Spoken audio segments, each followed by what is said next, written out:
अरे वाह देवर जी, तुम तो एकदम मुंबईया हीरो लग रहे हो, सबिता ने अपने चचेरे देवर राहुल को देखकर कहा। देवर भी तो तुम्हारा ही हूँ भाभी। तुम भी तो हीरोइनों से बढ़कर लग रही हो, भाभी के मजाक का जवाब देते हुए राहुल ने कहा। जाओ जाओ, तुम ऐसे ही हमारा मजाक बना रहे हो। हम तो हीरोइन के पैर की धूल के बराबर भी नहीं हैं। अरे नहीं भाभी, ऐसा नहीं है।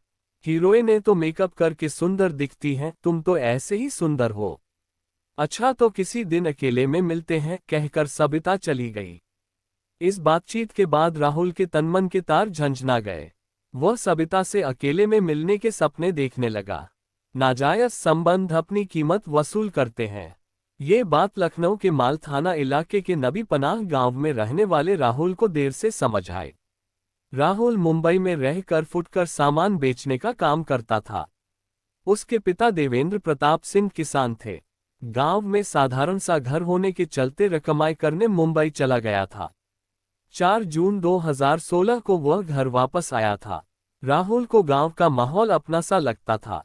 मुंबई में रहने के चलते वह गांव के दूसरे लड़कों से अलग दिखता था। पड़ोस में रहने वाली भाभी सबिता की नज़र उस पर पड़ी तो दोनों में हंसी मजाक होने लगा। सबिता ने एक रात को मोबाइल फोन पर मिस्ड कॉल देकर राहुल को अपने पास बुला लिया। वहीं दोनों के बीच संबंध बन गए और यह सिलसिला चलने लगा। कुछ दिन बाद जब सबिता समझ गई कि राहुल पूरी तरह से उसकी गिरफ्त में आ चुका है, तो उसने राहुल से कहा, देखो, हम दोनों के संबंधों की बात हमारे ससुर जी को पता चल गई है। अब हमें उनको रास्ते से हटाना पड़ेगा। ये बात सुनकर राहुल के पैरों के नीचे से जमीन खिसक गई। सबिता इस मौके को हाथ से जाने नहीं देना चाहती थी। वह बोली, तुम सोचो मत, इसके बदले में हम तुमको पैसा भी देंगे। राहुल दबाव में आ गया और उसने ये काम करने की रजामंदी दे दी। नबी पनाह गांव में रहने वाले मुन्ना सिंह के 2 बेटे थे। सबिता बड़े बेटे संजय सिंह की पत्नी थी। 5 साल पहले संजय और सबिता की शादी हुई थी।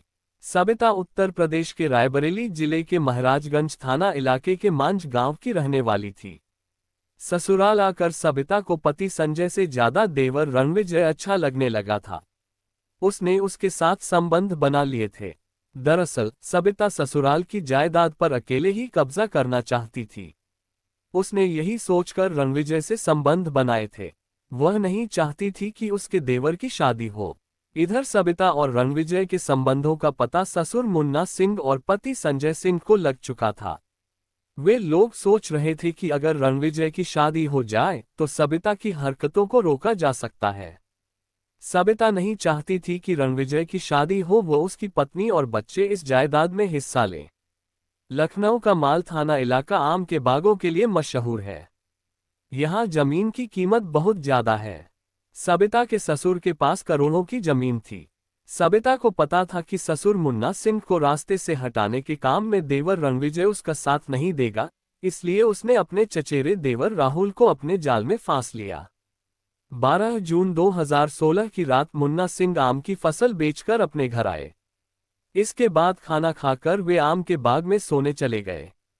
वे पैसे भी हमेशा अपने साथ ही रखते थे।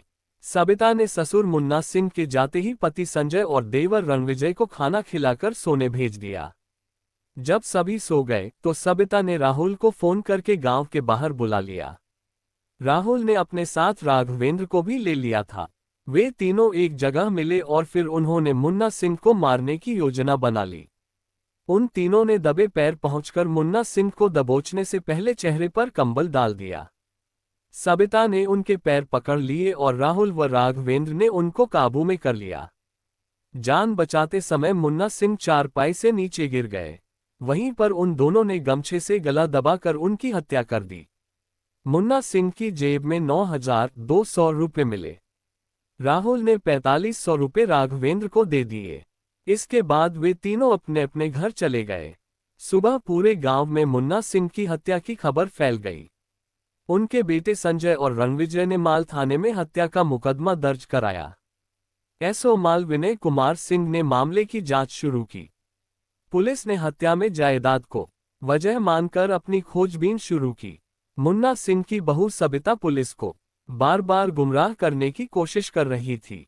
पुलिस ने जब मुन्ना सिंह के दोनों बेटों संजय और रणविजय से पूछताछ की तो वे दोनों बेकसूर नजर आए।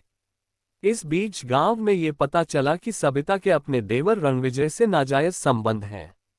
इस बात पर पुलिस ने सबिता से पूछताछ की तो उसकी कुछ हरकतें शक जाहिर करने लगी। एसओ माल विनय कुमार सिंह ने सीओ मलिहाबाद मोहम्मद जावेद और एसपी ग्रामीण प्रताप गोपेंद्र यादव से बात कर पुलिस की सर्विलांस सेल और क्राइम ब्रांच की मदद ली। सर्विलांस सेल के एसआई अक्षय कुमार, अनुराग मिश्रा और योगेंद्र कुमार ने सबिता के मोबाइल को खंगाला तो पता चला कि सबिता ने राहुल से देर रात तक उस दिन बात की थी।